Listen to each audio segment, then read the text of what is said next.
So welcome everybody to this webinar on 5 steps to avoid therapist burnout. So we're going to cover hopefully a lot of important, useful information today. But just a little bit about me before we jump into things. For anyone who doesn't know me, my name is Sheahan. I'm a psycho-spiritual guide and I specialize in working with therapists. I've mainly been working with therapists now for probably 5-6 years or so. And I would say there's two main areas I help therapists in. The first one being how to avoid or how to overcome, which we're going to focus on today, burnout and exhaustion, how to work with that. And then I also offer a more advanced training for therapists who are more experienced, who also have experience with the body, in coming into what's referred to in the East as Wu Wei, or doing without doing, how to effortlessly be ourselves in work, how to feel like we're getting away with everything, as a lot of therapists often say to me. Is it okay that I get away with that? And the answer is yes. If you know how to be in the depth of your body, there's a way to feel like I'm working, I'm the best version of myself, and at the same time, I'm doing absolutely nothing at all. So they're the two tracks that I work on with people. And as I said, today we're going to be focusing more on 5 steps to avoid therapist burnout. So hopefully in your space, as you're listening to this today, that you're going to avoid it. But perhaps you're already in a space, a lot of people who are attracted to a teaching like this, maybe you're teetering on the edge. Maybe you've fallen a bit overboard. So wherever you are on that journey, you're welcome here. Yeah. So a little bit about my background. I spent a lot of my 20s living at monasteries, retreat centers, did thousands of hours of sitting still, feeling into the body in different ways. And I would say the body of work I'm teaching today largely comes from my inner experience. That being said, I have 7 years of training in somatic psychotherapy. I've been involved in that world since about 2004. So about 20 years of experience of working with people in some of these avenues.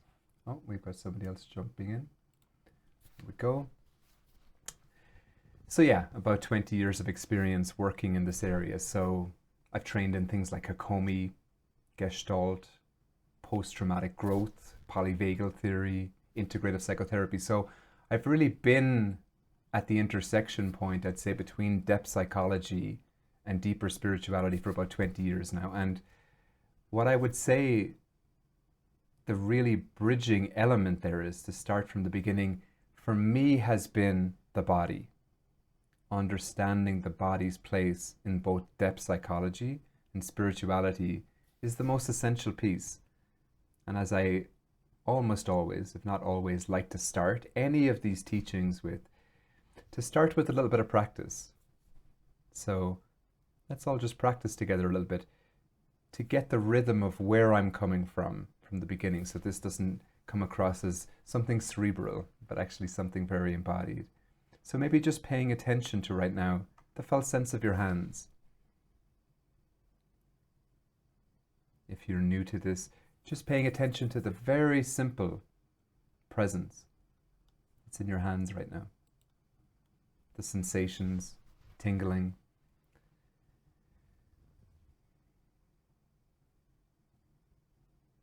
Letting that be your anchor point right now.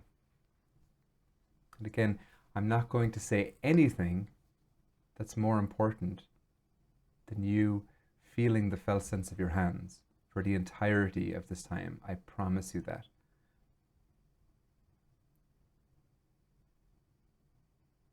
The whole key, not to give the whole secret away at the beginning, but why not? To avoiding burnout is to be able to pay attention to yourself in this way.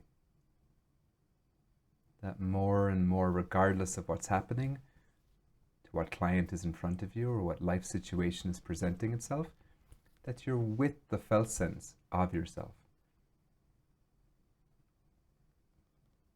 And see if you can establish from the beginning here a rhythm I'm going to speak about a little bit later again, 70-30 awareness. See if you can start to pay attention to the content of what I'm saying, to your environment, in such a rhythm that 70% of your attention stays with the felt sense of yourself.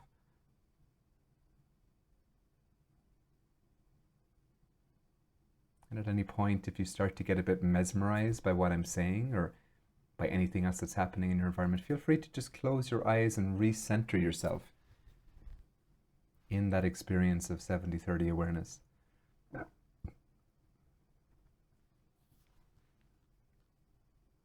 Again, very simple skills, but really the most important thing, to be able to feel into our bodies in that way, to feel at home in the simplicity of ourselves, in the simplicity of sensation, moment to moment. And so, as I speak, see if you can keep that rhythm with yourself. See if you can stay allegiant to yourself in that way. So I'll speak about the modality I've created called Lenses That Liberate, which is a way of working with archetypes of the body, these different lenses or ways of perceiving. I'll speak about that a little bit later. That's the work I've created around this, but just give you a quick overview, first of all, of what we're going to discuss here today. So first, just coming to a common understanding of what burnout actually is, so we're on the same page as we speak about it together.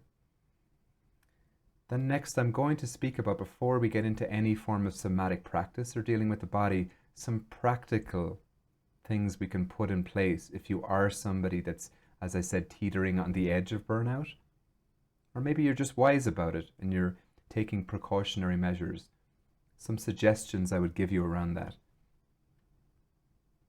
Then talking about the importance of somatic practice in this, being able to use the body to come into this place. And then practical rituals, things we can do each day, things we can do between client sessions to pay attention to ourselves, to say hello to our bodies, to stay in contact with ourselves as we're working. And then finally, reconnecting with purpose. Again, I'll go into more detail a little bit later, but very often when we come into the space of burnout, we very often lose touch with the reason we entered into a helping profession to begin with. So I just want to touch on that a little bit briefly as well. I also have time for questions at the end. If there's something that really doesn't make sense as I'm speaking, please raise your hand and I'll call on you if I notice. Or you can enter anything actually in the chat box. I have that open in front of me here too, so you can go ahead and do that. Yeah, so let's get started. So the first piece around understanding burnout. What is burnout? Yeah. So here's the definition I like that I've kind of edited slightly myself, as a state of emotional, physical, and/or mental exhaustion caused by prolonged and excessive stress, often accompanied by feelings of reduced accomplishment, a detachment from one's body, one's work, and one's purpose. So there's quite a lot in that we're going to break down over the next 30 minutes or so. Let's just look at the start of it to begin with, a state of emotional, physical, or mental exhaustion. And the thing about burnout, as I'm going to speak about here, is that burnout is insidious. It's something that sneaks up upon us. It's actually something that can sneak up upon the best of us. Even if we have more awareness of the body, it's something that often lingers at the edge of our conscious awareness in a way that we don't quite notice. I can tell you a story from my life where, well, a couple of them actually. Maybe I'll start with the more obvious one, where years ago I used to do tons of breath work. I used to do between 2 and 5 hours a day of very strong breath work. And obviously I was aware of my body, or I was aware of my body as I was doing this. It was a very somatic practice for me, so I was feeling it. But I wasn't able to notice for quite a long time the subtle cues of my body telling me, this is too much. You're pushing yourself too far here. So I ended up at some period of time feeling so overwhelmed and exhausted that I spent the better part of 2-3 months doing almost nothing, just laying around in bed. It's like my system had to recover. So that was something that really snuck up on me. Another time, maybe 2 or 3 years ago, whatever way I was working, I wasn't noticing the signs. I wasn't paying quite attention to my body in a particular way, and it wasn't as extreme, but I definitely noticed I suffered the consequences of that for the coming weeks. So just to recommend or just to notice from the beginning that you're not alone in that burnout is insidious. It's a very tricky thing to notice at times because it tends to creep up, and as I'm saying there, it becomes the new normal very quickly. Our body has an incredible capacity to adjust to almost anything that's happening. So this isn't just for people who are starting out as a therapist. It's actually something that can grab a hold of us if we're not vigilant regularly, overextending ourselves in particular ways. Yeah. So again, it's natural just to say from the beginning that if you're working as a therapist, you're seeing a whole caseload of clients come 5 o'clock in the evening, it's natural to be tired, but it's not natural to be exhausted. They're actually two very different things. To feel like you've expended the natural energy of your body that comes up in that day is a beautiful thing, to be of service to people in that way. But to feel, as I'm saying, the common signs of this here, the first one being an emotional or physical exhaustion, where immediately all you want to do is say go to bed, a sense of detachment where your immediate impulse is, let me just turn on Netflix right now for 7 hours or whatever, and just kind of dissociate. A cynicism towards work.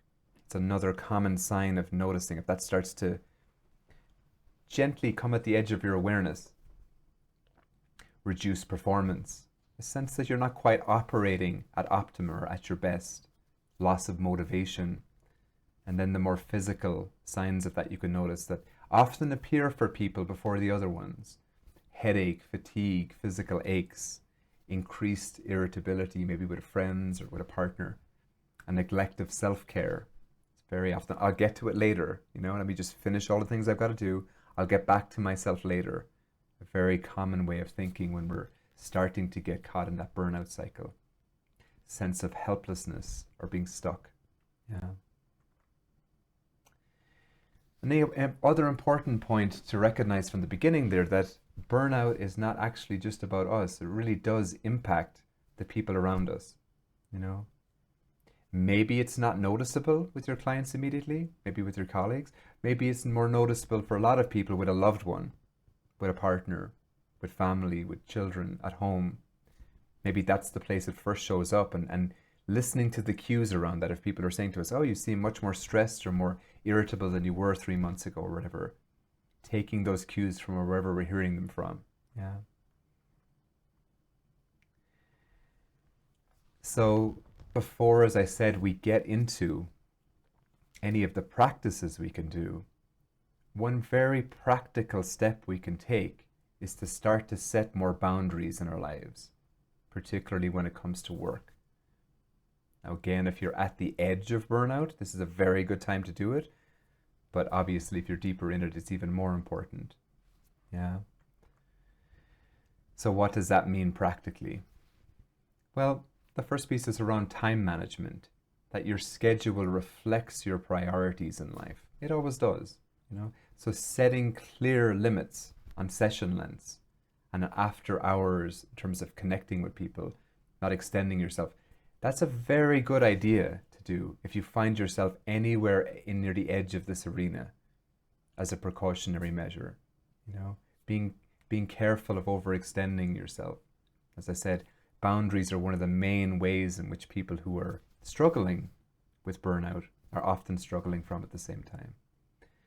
So protecting those hours of your rest, self-care, and personal connections, they're usually the first things to go.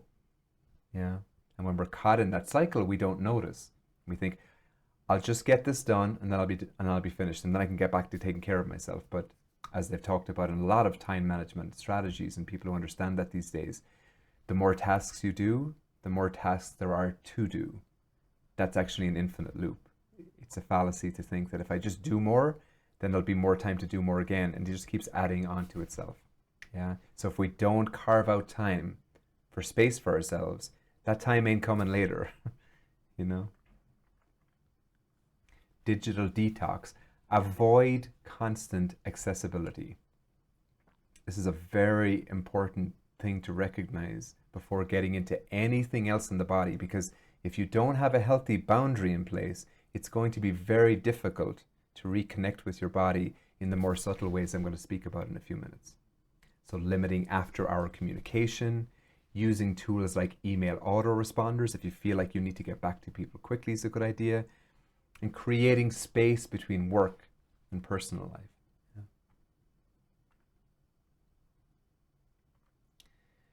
Another piece is learning to say no to any therapist that come to me that I do individual work with around this. One of the first things I'll say to them in the first week or two of working with them is very often something like, lean on the side of saying no for a few months. I often say for 3 months at the start. So when in doubt about taking on more commitments, whether it's new clients, whether it's new things at the weekend, just say no. Because very often, as I said, people who struggle with burnout, very, very common to also struggle with setting boundaries. So if you're not sure of your boundaries to begin with, as you start to reacquaint yourself with the body and the natural cues of the body, try saying no for a while as your default. Because my guess is if you're struggling from this, your default is probably yes. Yes to more clients, yes to more outings at the weekend, whatever it is, to give yourself some space to reacclimatize in this way. Defining your space, establishing physical and mental boundaries by designating a workspace that's separate from personal areas. This is very important. So many people work from Zoom these days, from home. And that space becomes so intermeshed, which is fine if we're doing okay. Like if you're using the same desk to watch movies as you are for your work. But if we're already drained, if we're already down that burnout path, this is another very good suggestion I would suggest to put in place. That is, try not to sit in the same place you do for rest as you do for work. Give it a go for a week and see how it goes, Because very often sitting down in the same space unconsciously sends the same cues to the body, the same stress response, even if you're doing something completely different, like checking personal emails or that. Yeah. So somatic practices, why are they important? How are they useful in this?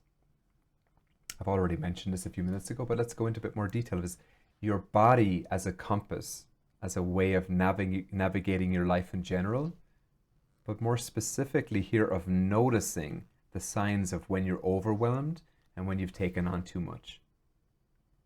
So reacquainting yourself with your body's natural cues. If you can do this, if you can start to reclaim that sense of the felt sense of yourself, as I started with today, doing that regularly, it's very unlikely that burnout is going to subsume you. If it starts, your body's going to be giving you cues and you can catch it a lot quicker. That's very important when we talk about somatic practices, reestablishing this connection with yourself. Body and mind integration, as I've often said, for me, probably the most important insight from somatic psychotherapy the last 30, 40 years is that the body itself is the unconscious mind. I'll say that again. The body itself is the unconscious mind. A lot of Jungian therapists and psychoanalysts before that knew there was this unconscious mind, but very rarely had a place for it in the work that was very distinct, very clear.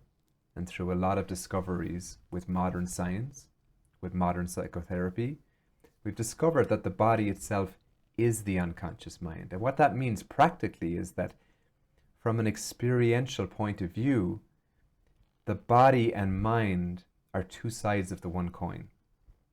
They're not actually separate things. So when we learn to pay attention deeply to the body, we're actually always accessing the deeper mind. So when we work with the body in this deeper way, we're uncovering deeper ideas, deeper belief systems, deeper structures of our unconscious mind. We're inviting them into consciousness. And this is very important, again, for dealing with burnout, because if you can pay attention to your body in the way I'm describing here, then the cues from your unconscious of what's already overwhelming can start to present themselves.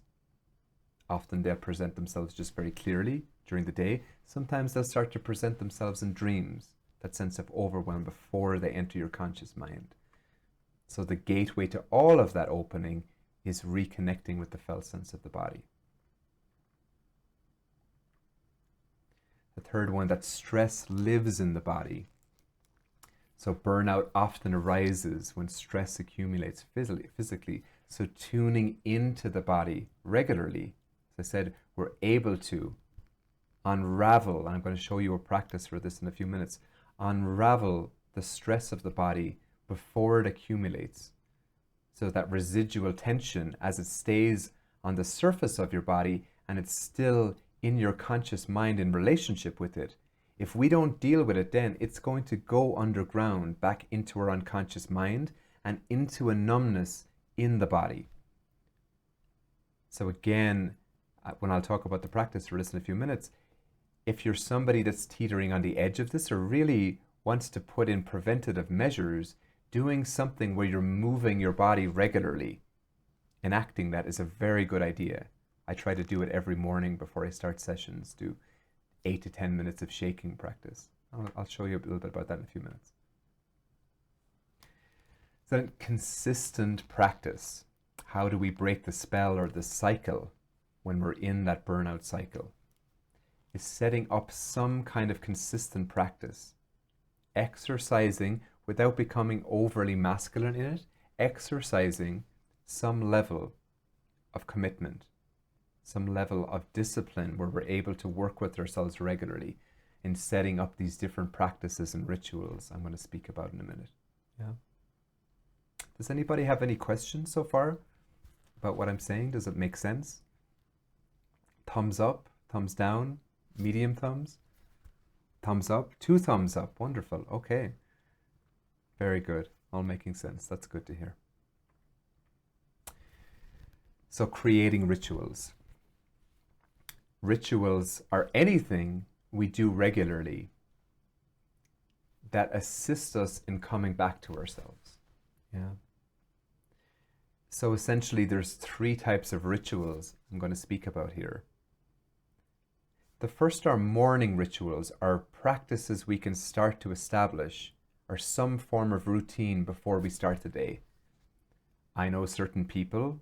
I remember I met a woman in Durango who was an incredible body worker, and she would start her day around, I think, 7 a.m. And she would get up at about 3 a.m. and she would go through a certain routine or ritual every day for about 2.5 hours.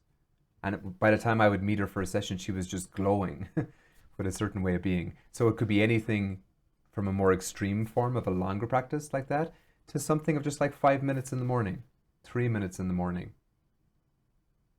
The second one is interclient rituals, or what are often called these days micro rituals throughout the day. We'll speak about that in a minute as well. And then the last one, end of day rituals. Something that tells your body and your mind that work is over now, that what I've been engaging with is finished, and a way of letting your body transition. It's very, very useful to have that space to do that. So we'll talk about some of these different rituals in the next few minutes.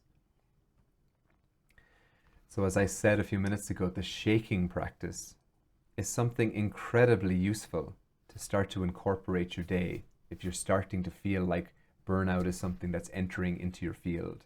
It's a very simple way of releasing tension regularly from the body.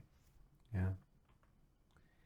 The 70-30 awareness I've been suggesting you practice as we talk here today, enacting that first by feeling the hands, as we spoke about, and then starting to establish that rhythm, where when you establish that rhythm of 70-30 regularly, you're going to notice when you're off from it. And as I say to people regularly, it's going to hurt more. And that hurt is a good thing. It's telling you, it's your body telling the signals of, I don't like how I'm engaging with my environment right now. So the truth is, with somatic practice, in a certain sense, the more we get intimate with our body's cues, the more it hurts us when we're off. And again, if we understand that, that's a very positive thing, because it allows us to course correct more quickly.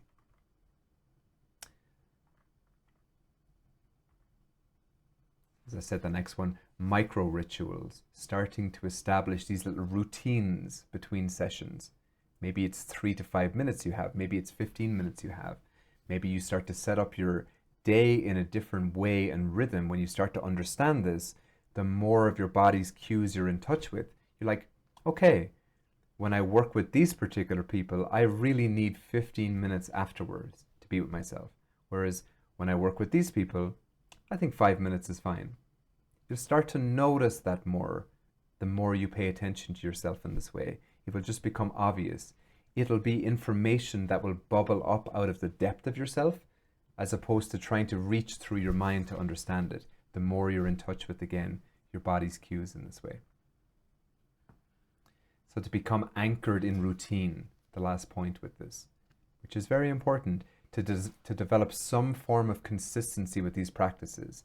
If you are struggling with this and you feel like you're close to that vortex of burnout,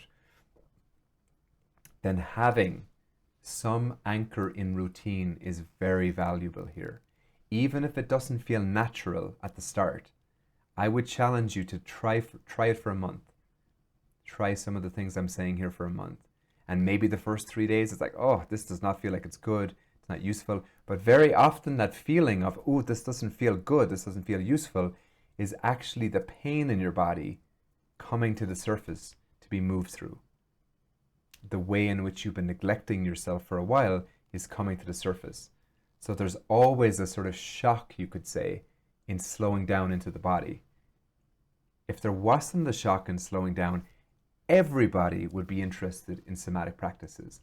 Everybody. But there's a price to pay returning to yourself when you've neglected yourself for a while, and there's a certain shock to that. And the price is just to feel some unpleasant feelings at times. So I just want to be honest about that from the beginning. Whilst this is going to feel good in the medium to long term, it's often going to feel a little challenging at the start. When you start any routine, people will say things like this, but particularly when you connect with the body. So shaking practice. For anybody on this call today, I'm happy to share afterwards some resources. If you haven't been with me before, it's something I share with people very regularly. The shaking and centering practice, I'm going to speak about briefly here. Releasing this residual tension from your body. It's very, very useful. So as I said a few minutes ago, very often in the morning time, I will do 7 to 10 minutes of this. You can do it along with the recording I have. You can do it along with some of your favorite music once you know the way of moving your body. But it's very, very useful to do this. Especially if you're a remote worker, I would say. If you're working from home. Because we can just get right out. We can be, dressed in whatever way we are, and we're just sitting down and we're on our computer and off we go. And the sense of movement is not, it's optional, right? We don't have to drive anywhere to work. We don't have to walk anywhere. So most of our history, the shaking, releasing, has been something organic inside of us that we've lost. We don't actually need to move very often as human beings to get paid, to work. Most of our jobs have become quite sedentary. Hunter-gatherers, a lot of you have heard this before, would typically walk 16 to 17,000 steps per day. That's about 8 miles a day. So that was the baseline in which people were operating. If people had to do extra things in the day, like travel, like move between camps or whatever else they were doing, that was extra, like go on a long hunt. But moving our bodies about 8 miles a day was the norm. There was a way in which we were used to moving that residual tension in our body.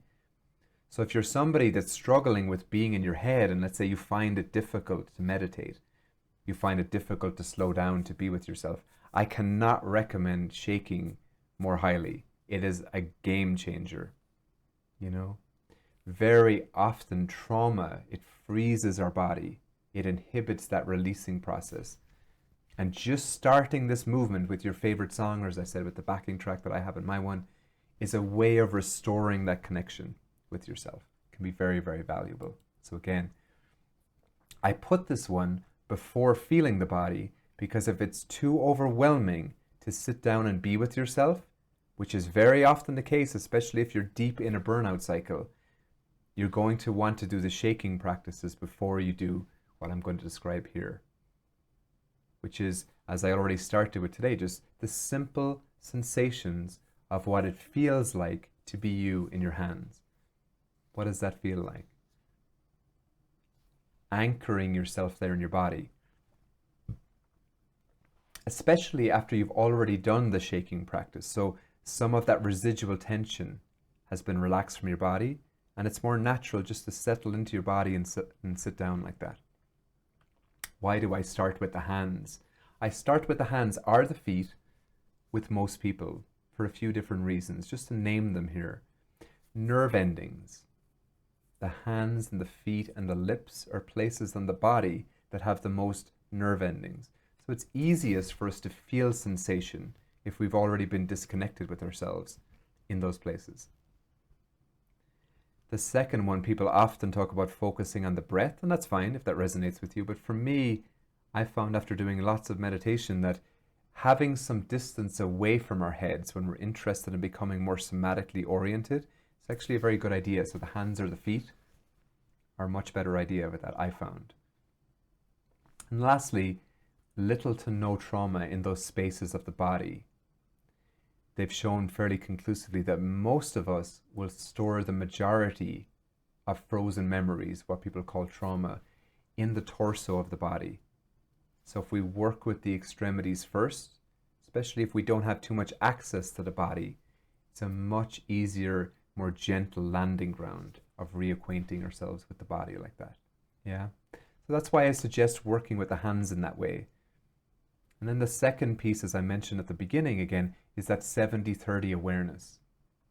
Sometimes referred to as bidirectional awareness, dual awareness in different traditions.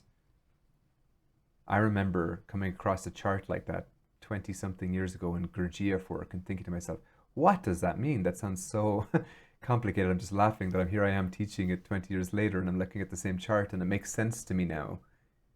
Because it's not a cerebral thing where I'm literally turning attention in a way, but it's a way of how can I stay paying attention to myself as I'm with my environment at the same time? How can I really deeply be with someone? And this is not a skill that is taught in the world almost nowhere. Almost no therapists know about this. Almost no people out there in general know about this. It's extraordinary that there's a way of staying with yourself all the time that at the beginning can feel like you're neglecting other people. That's the rub. It feels like you have to leave other people first to be with yourself. And that's true in a certain sense with that 70-30 attention. It's like we have to come back and take care of ourselves first by being with ourselves before we paradoxically have much more bandwidth to be with other people. So it starts out as 70-30 awareness, but actually it becomes multiplied where you have well more than 100% of what you used to have to pay attention to other people if you paradoxically pay attention to yourself first. That's the weird thing, and maybe some people who've been with me for a while can testify to that if they've been playing with that, you know. Maybe I'll ask people a little bit later, but that's something that so few people understand. And if there's one thing I could impart today to people who are struggling with burnout, we're so used to overgiving. And what that means is leaving my body behind practically.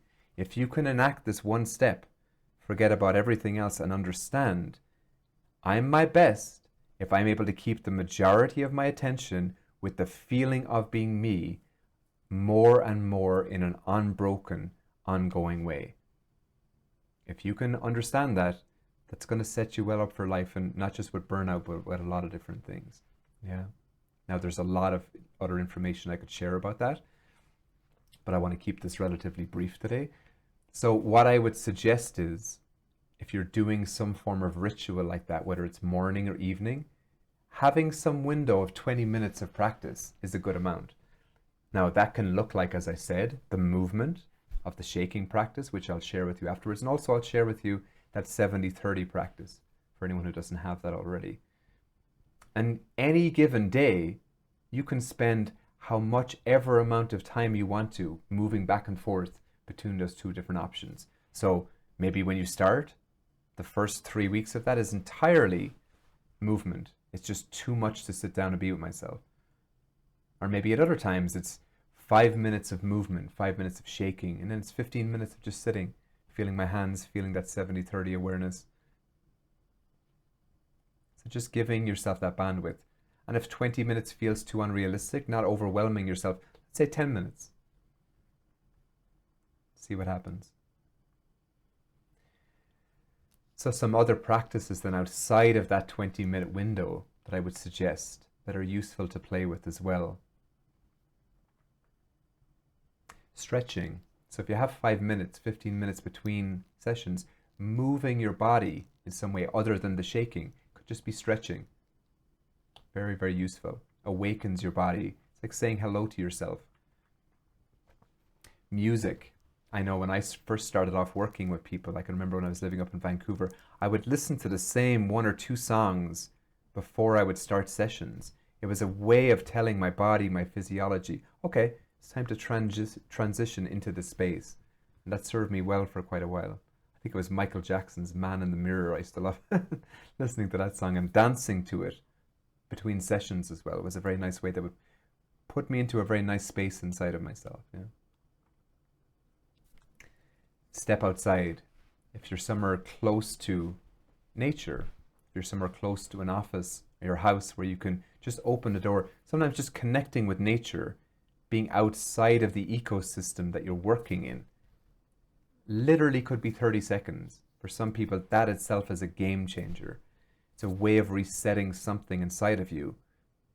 And I would suggest with some of these micro rituals, just trying them.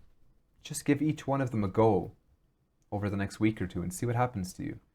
You'd be surprised with some of them, I would say. Especially that one. Even just very short periods of being outside can be very valuable. Breathing. Another practice, very useful. Very, very simple practices like what I teach, the regulating breath. That is just making the exhale about 1.5 times the length of the inhale.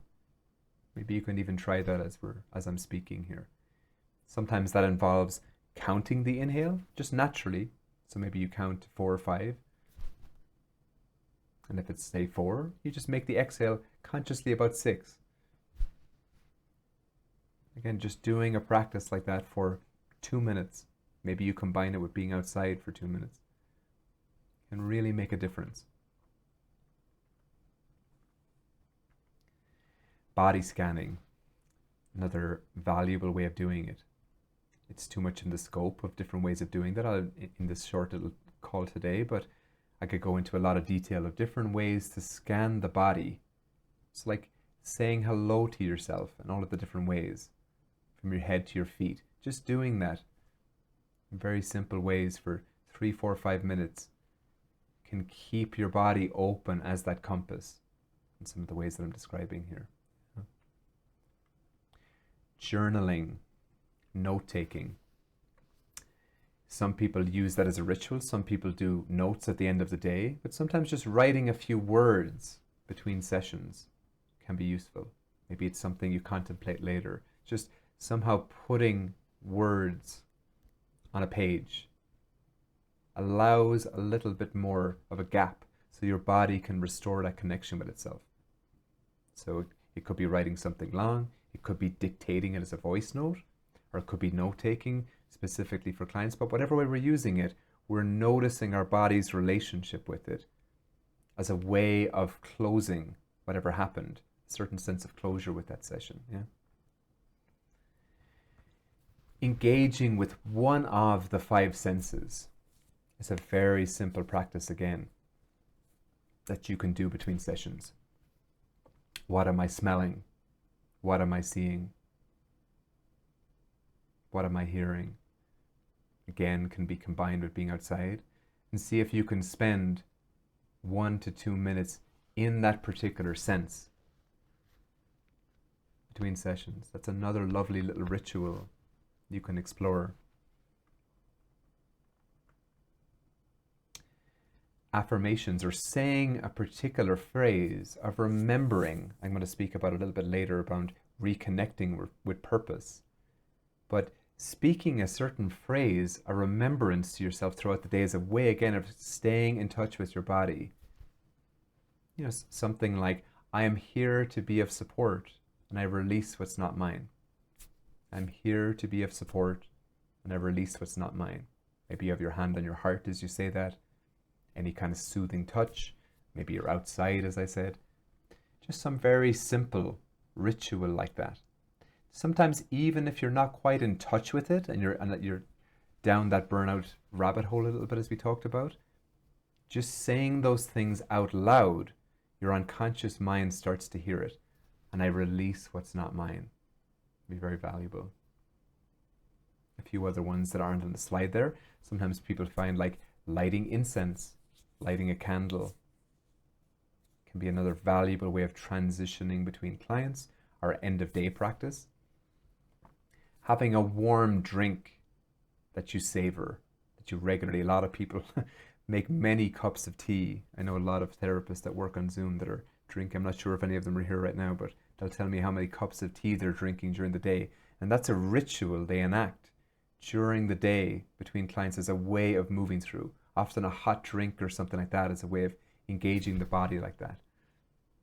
And the last one that's very simple, but very valuable to a lot of traditional psychologists and stuff, it's a cliche for them, is mindfully washing your hands after each session. It's a way of telling the body something is complete here, something I'm releasing. It's a very physical movement of doing that. So again, I've suggested 8, 9, 10, 11 different practices there. If maybe 2 or 3 of those are speaking to you, I would really suggest, as I said, over the next week or two, just see what it's like to put 1 or 2 of those in place between sessions and try it for a week and see what happens. They're very simple things, all of them, but their value accumulates the more you do them.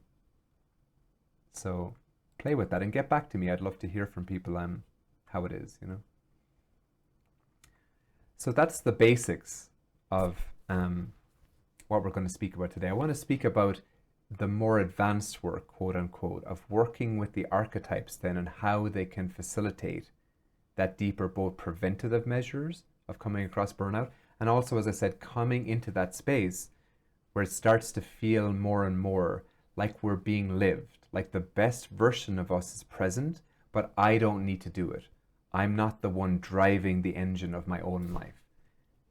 If we're clear in ourselves, it's very clear that's actually what we're looking for as a therapist. I want to use all of the skills that are inside of me that I've learned, but I want to do it from a place where I'm not role-playing, where it's actually natural. I'm being my natural self, and I'm not expending any energy at the core. So what I talked about already is these different essential skills. I'll go into a little bit more detail about that, the connecting with the hands, the shaking practice. And these are part of a course I have on my website if you'd like to delve into this more deeply, called Living from the Body.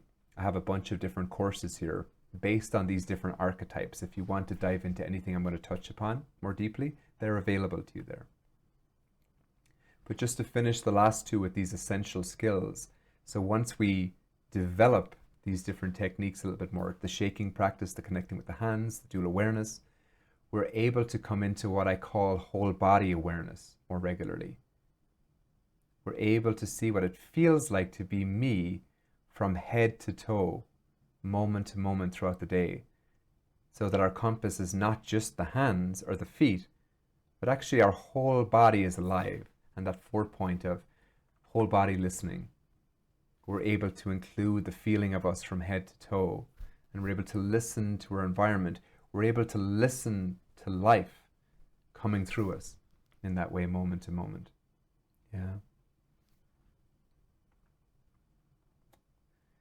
So each one of these lenses, you could say, these different archetypes, it's a way of perceiving the world. So as we practice these, if you'd like to get involved in this work more deeply, it feels like something we're enacting a different way of being in each one of these archetypes. But later on we see it's actually how life, how God, whatever word you want to use from it, the mystery of being, how it actually wants to flow through us. Each one of these archetypes are actually natural to the depth of us. That's the discovery that's possible if you work with these different archetypes. And just to share briefly about each one of them then, and the importance of having these online as a health professional, as a therapist. This first one, the lens of the sage, being able to touch into the ground of our being able to be comfortable with silence, being able to recognize that the depth of you is silence itself, which is so rarely. In fact, I have never seen any form of somatic or major psychotherapy training that includes this as the foundation. I've never found it to be the case. And it's a shame. I think it's coming in the next 20 years, because when you investigate the depth of your body, it becomes very obvious that what's not changing, that mysterious depth of us, is always present. And when you can bring that online inside of yourself, it offers, like all of these different archetypes, a transmission in the space that your client in front of you can palpably feel, even if you never mention it. That they have the invitation into that quiet silence in themselves in the same way. The second one, the nurturer, being able to touch into the body, opening these different archetypes inside of us.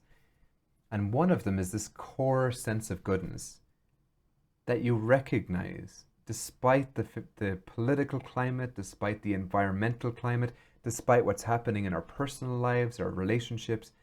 You know for certain in your being that there is a goodness that pervades everything, and there is a goodness that is underneath everything. That question through the archetype of the nurturer can become answered for you with a finality that few people experience. You know in your heart of hearts, or your belly of bellies, or the depth of yourself, that that's real, that that's true. So that's what the lens of the nurturer is about, recognizing and cultivating. And again, if you have that online in yourself, it offers that transmission to whoever's in front of you. The lens of the warrior, that natural sense of backbone, strength. With each one of these archetypes, we work with different places of the body that naturally have these qualities, which again is an amazing thing that almost nobody knows about. But it's so intrinsic to the core of us that these qualities are not a top-down approach, but when we know how to pay attention to the body in different ways, they blossom up inside of us. So that warrior aspect, that natural sense of strength, resiliency, that difficult things would come, but the depth of my body knows how to stand tall without collapsing or without tightening around what's happening. Very important. The alchemist, being able to touch things inside of us, being able to open to our shadow.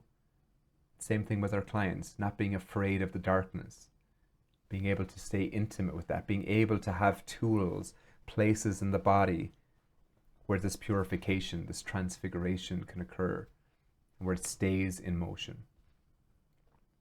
Then the three higher lenses, as I often call them, the subtle self, three of them together. The shaman, being able to feel into the subtlety of energy, recognizing that our body it is not a spiritual thing, it's just the truth of things, that our body is made of energy. It just becomes so obvious. If you really pay attention to your body, moment to moment, day to day, you will undoubtedly come to the conclusion that that archetype of the shaman, or that way of seeing, lives in you. That my body, before it's physical any moment, is made of energy. Every moment it's recreating itself out of energy. I don't know why that gets associated with spiritual things and woo-woo things, but it doesn't have to be. It becomes clear as day. And so we get more and more subtle to our energetic relationship, in this case to clients, to transference, to counter-transference, these energies in the room, and we're able to name them more clearly. The more subtlety we have this lens or archetype available to us. The seer, being able to open and question the deeper substructures of our minds, being able to look at and really question first for ourselves, like, who am I? Like, who's here behind all of this? What is anger? What is sorrow? What is it made of? What is that essentially? Being able to ask these very deep, subtle questions that more question the questioner, or the place we're asking the question from fundamentally, And it really opens up a much wider fray in which we can explore with a client. Again, even if we're not talking about these questions consciously, if we've done this work and we're open and looser in ourselves around our belief systems, it creates something more dynamic in the space. And then lastly, the lens of the mystic. Being able to recognize with our body that everything, as the Tibetans would say, is the one taste. That all of our experience is part of the one framework. Again, if we take that away from and just put it in more secular language, the unity of things just becomes very obvious, and our body knows this. It knows it's part of a deeper ecosystem. It knows there's something else going on that I'm a part of intrinsically. And the mystic is all about the body's remembrance of this. When I say the body, again, I mean the depth of our minds. They're interchangeable. That sense that I'm not really separate from my environment, from other people in the way that I perceive. And that is tremendously healing in any journey of wholeness, for people to recognize that and to be able to offer that to people sitting in front of us is invaluable. Yeah. So if you want to look at this later, here's the archetypal wheel that has a bunch of these different qualities arranged in the way that I spoke about there. I'll leave that in the presentation if you want to look at it later. So then the foundational self, as I said, I'll just finish on this today.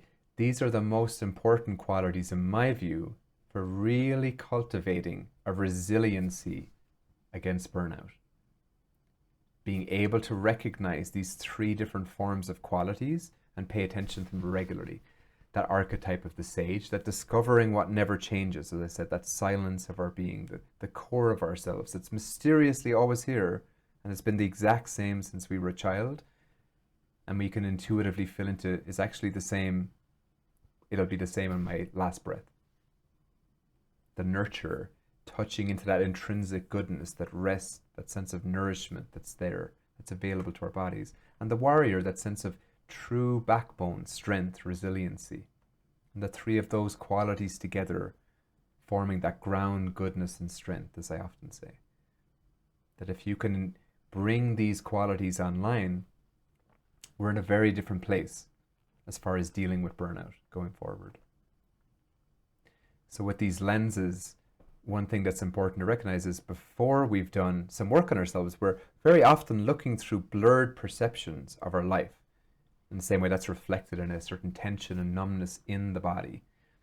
And talking in terms of these archetypal energies, we're very often stuck, our center of gravity, in this warrior archetype, in a very masculine society for both men and women, in a sense of doing and rigidity. We often think of ourselves as, if we're not conscious of our bodies or haven't done a lot of work on ourselves, that we're in this healthy place. Like this image here, you can see the woman with the sword and the lion, that I'm holding my boundaries well and I'm strong in myself. But actually, we're much more like this child that has this sword that has a lot of energy, but it's walking around fumbly, bumping into others and stabbing ourselves at the same time. The more we pay attention to our bodies in this way, this is the default mode for all of us. Even the most sensitive feminine types who move in the world, they're forced by society to operate more through that lens of the archetype of the warrior, and often the shadow type of what I call the wounded warrior here, if they haven't really examined this. Some signs that we're in this place, again relating to burnout, which are valuable. An overuse of logic is a way of recognizing that logic, left brain logic, is our God here. It is truly who we're worshipping here the entire time. And that even from the body's perspective, this little neocortex at the top, it's actually just a very small part of what it means to have a body.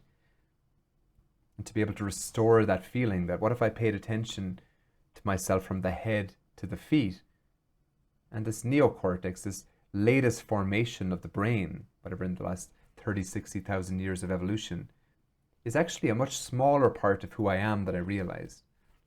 So that sense of embodiment gives us a different choice of that overuse of logic. Body tension is another sign of this. Physical armoring, as Wilhelm Reich would call it, inhibiting the flow of sensation. That's another way that we're locked in this way of being, this wounded warrior aspect. Pushing against versus flowing with, always ready for battle, ready for war.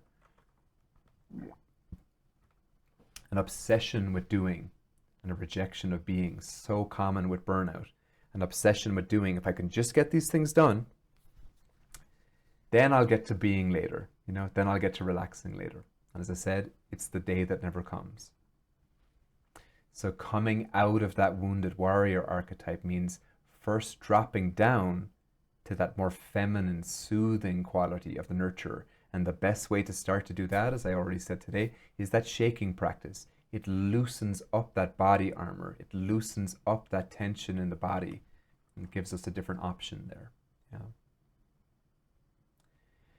And then the second part that people know a lot less about, especially as therapists, is recognizing that that nurturer archetype, that it too needs a place to land, and it's that lens of the sage. It's that open ground of being. So we're not left in a mode inside of ourselves where we're unsupported in the feminine. So it's that dropping down. We're very used to overgiving. We're very used to, as therapists, offering a lot to other people. I like that little image of pushing the cart in front of it, right? And like being able to step back and recognize, is there a way in which I can give? Is there a way in which I can offer goodness where I don't feel like I'm doing it, but rather it's flowing through me naturally? So we need that lens of the sage underneath it, that ground of being to hold the feminine. So as much as the feminine is the medicine for the wounded masculine, that place of neutrality is the medicine for the wounded feminine. And that's true for all of us, regardless of sexual orientation or anything like that. So it's dropping down, not just out of that overly masculine way into a feminine way, but what it's like to drop down into that more open sense of our being that actually holds both masculine and feminine. And that's what we do when we work with that lens of the sage in the course that I teach around that. Anybody have any questions around that? No questions, but it's a beautifully elegant model, Derek. Thank you. Appreciate that. Yeah. I spent a long time, thinking about this and wondering, because like what we're talking about there, that feminine is so often revered, which it should be, as the medicine for that masculine way of being. But very often people stop there, and that's where that sense of overgiving of therapists. I mean, so many therapists I work with, they have such beautiful hearts, and they get into this for the right reasons, and they see the suffering in people, and then they feel like they have to give from this place. They have to keep the show going. And it's so sad to see that it's a reliance still on the mind. It's a distrust of the depth of ourselves and the depth of our body, which is, if I really relaxed in myself, outside of roles and images, and I'll bring up a slide here in that, like, I love that slide of role playing. Like that, the lens of the nurture really teaches us, if I drop down underneath any idea of being a good person or a bad person, what's there? Like, what's there? Isn't that what we need to discover? It's like, am I actually, and I know this in my own personal therapy, being terrified of doing that over and over, like taking a chance in those places, of dropping down underneath it. What's there underneath it? And it's an amazing discovery to discover I'm fundamentally good.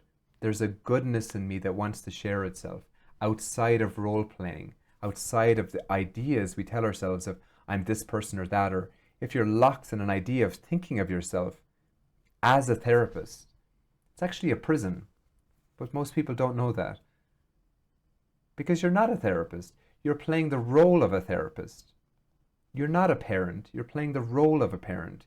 You're not a somebody. You're playing the role of a somebody. And the body knows that. And the body rejoices in that remembrance that I'm not a somebody to myself. I'm a somebody to other people in their idea of me. But if you're a somebody to yourself, you've lost a lot of intimacy of the openness with yourself. Makes me think about I think it was Ram Dass who was sort of talking about becoming no one or becoming nothing. That's right. That's I right. mean, it's just what an amazing goal, you know. Exactly. Well, it's so misunderstood, isn't it? Because becoming nobody to the head is awful. Like, who wants to become nobody? Are you kidding me? But if you understand nobodiness, or basically the sense of being transparent to yourself, that's what it means somatically. It means that there's no veils I'm placing between myself and my awareness of myself. And to somebody, that feels like at the beginning being nobody. It feels like a wow, all of the ideas I had of myself aren't quite active. But paradoxically, everything continues the same on the outside. People don't look at you and go, oh my God, you're nobody. Or like, what are you doing? People think that that's what's going to happen. I thought that was going to happen for ages too.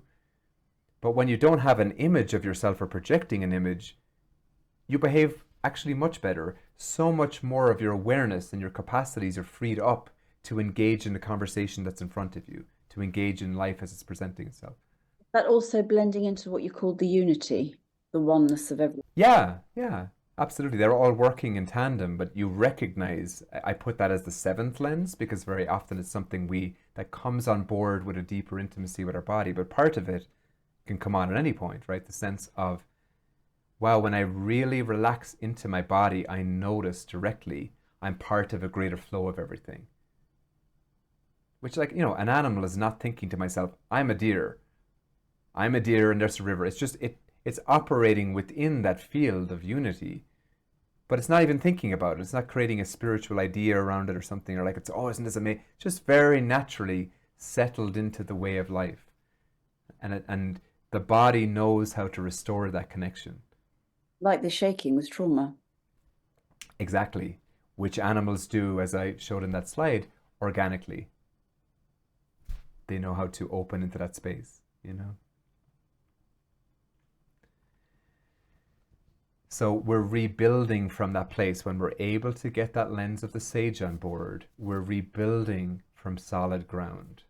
Like I said, I thought about this a lot. So when we have that deeper ground of the sage supporting underneath, the feminine can blossom because it's supported by something, and then the masculine can blossom on top of it because it's supported by the feminine and that more neutral space underneath it. So that's how we want to be engaging as therapists, as space holders, where we have that on board. When we have these deeper places on board, then the likelihood of experiencing burnout, exhaustion is far, far less. Or as I said, when we start to notice some of the symptoms of it, we catch it much quicker. Yeah.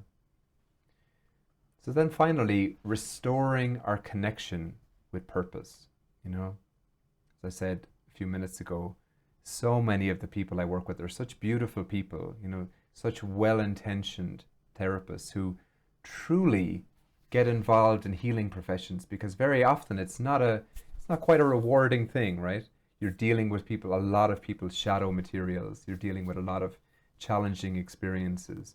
So it's remembering why we got involved in this in the first place is so important, and it reorients us that I'm here to be of service, like reconnecting with what service truly means. What am I here for?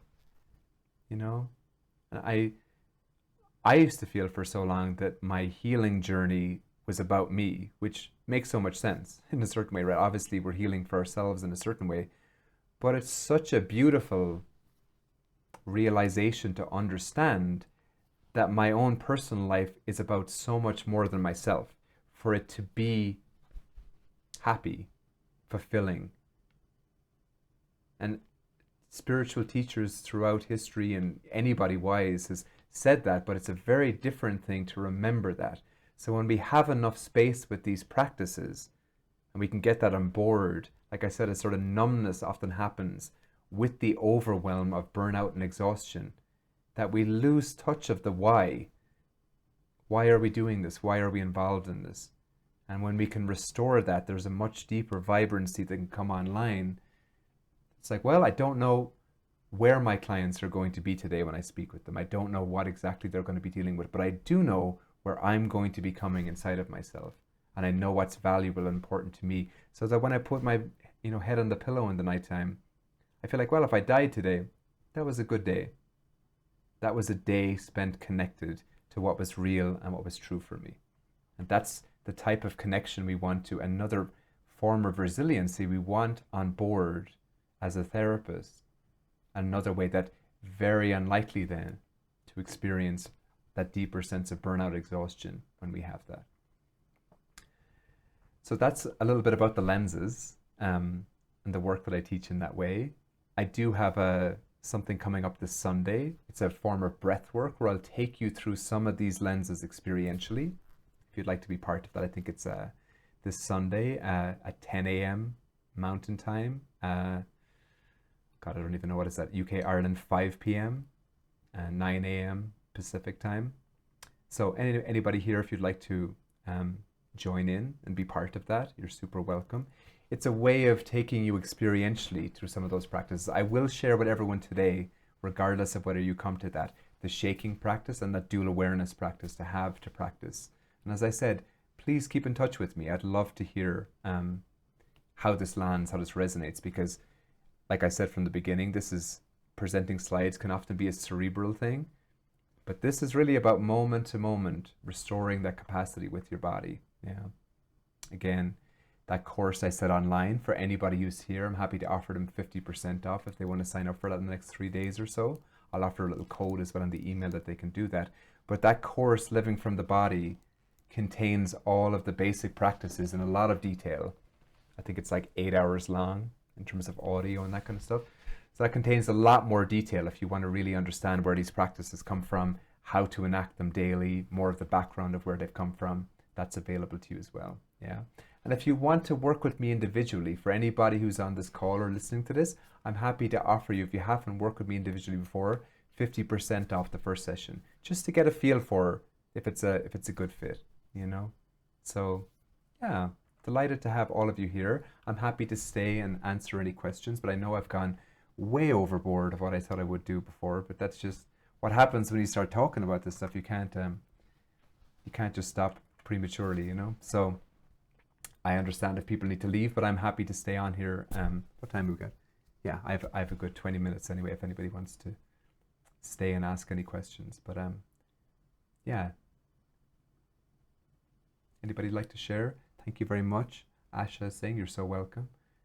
Helen is saying thank you so much, Derek. Beautiful work. I look forward to your session on Sunday. Great. You're welcome, Helen.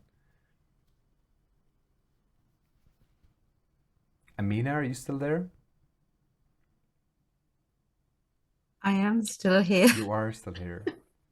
Would you like to share anything? Amina has been working with me for what, over 2 years, 2.5 years?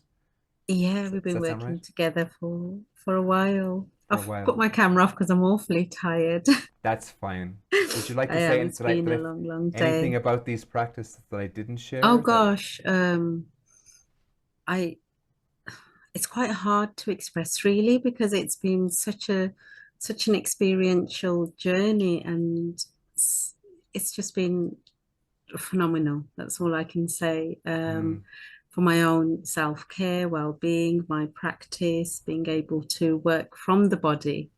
You know, I came into this profession, you know, and it was all cerebral, it was all from the head in my earlier days, but you mm, know, I work very much from the body now, and I also manage a lot more better now, you know, in terms of burnout, recognizing how I'm reacting or mm, responding, and being able to be more, you know, just work so much more better with my clients as well. And, you know, I know I've got a couple of students here as well with my students and yeah. just everybody, my connection with people.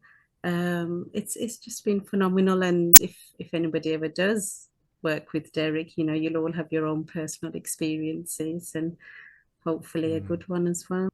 Thanks, Amina. Appreciate it. Yeah. And Susan says, thank you, Derek. I appreciate your support. I have to leave. I will watch the recording. Have a nice day, everyone. Louisa says, thank you so much for your time and the wonderful tools shared. Take care. Adios. Shaban says, thank you, that would be helpful. Okay. Anybody have any questions, any comments, anything you'd like to share? Just a huge thank you from me for the sheer richness. I've been looking forward to working with you, which I will do more soon, I hope. Yay. Yeah, the work really speaks to me, and it's interesting. You said that your slides can sort of seem cerebral, but you share with such a sort of fullness that's very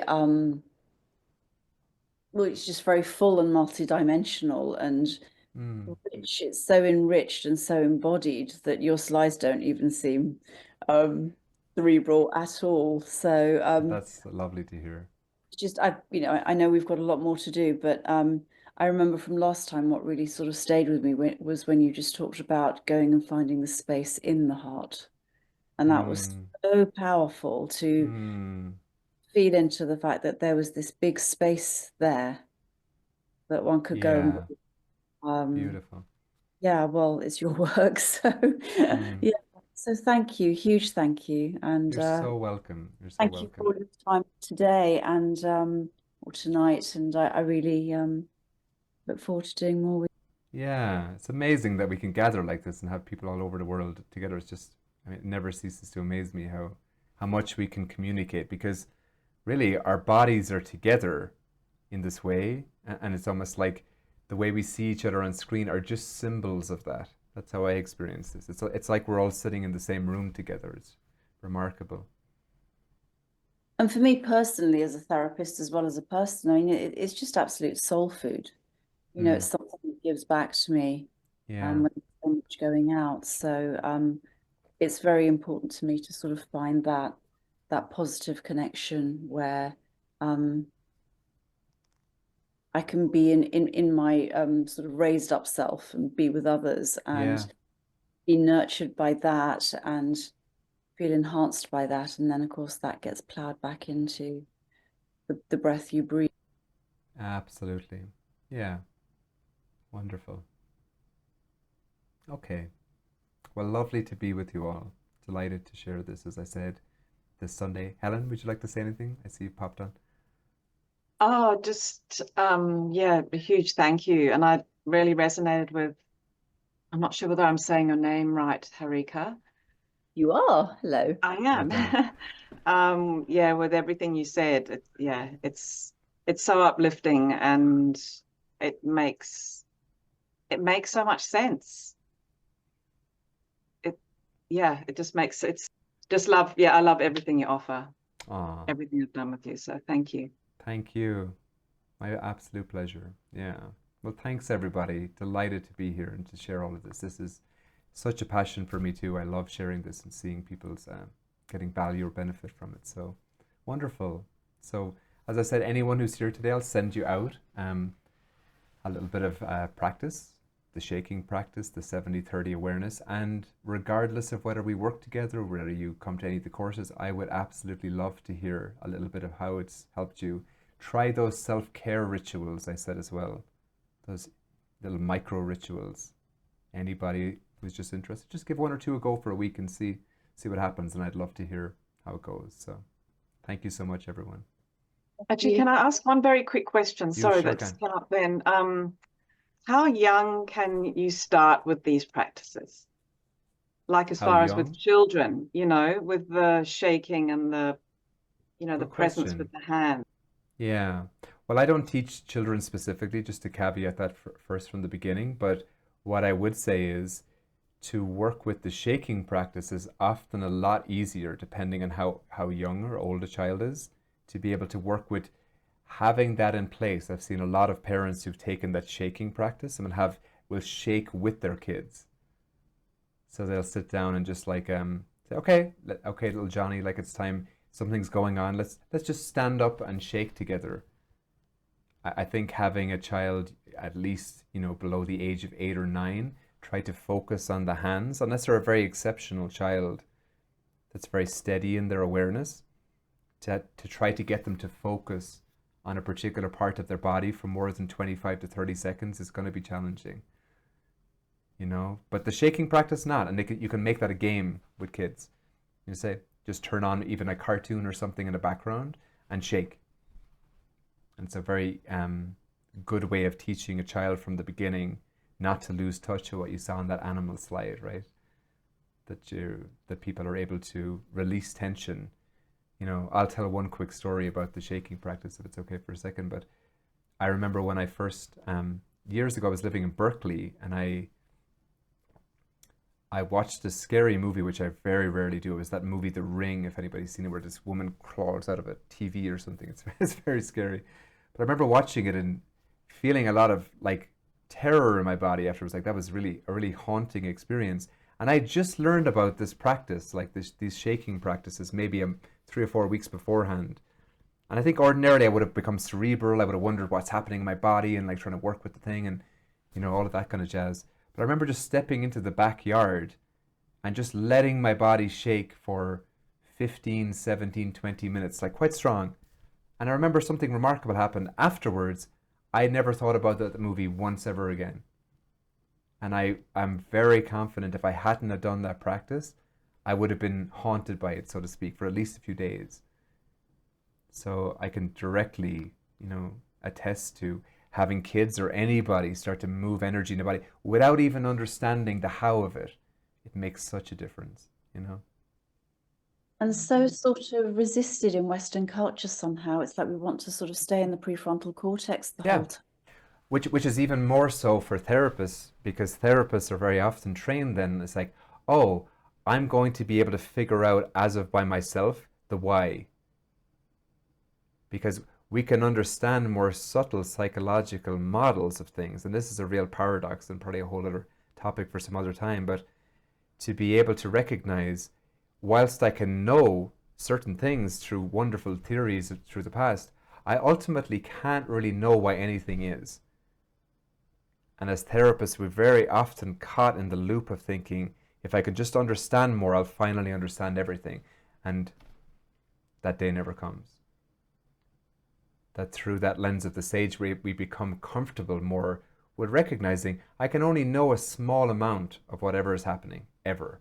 About myself, about my client. And that small amount can translate to practically being a very good therapist, knowing a lot more, you know, experientially about what's happening. But experientially, internally, it leaves us in a place where it feels like I know very little about almost anything.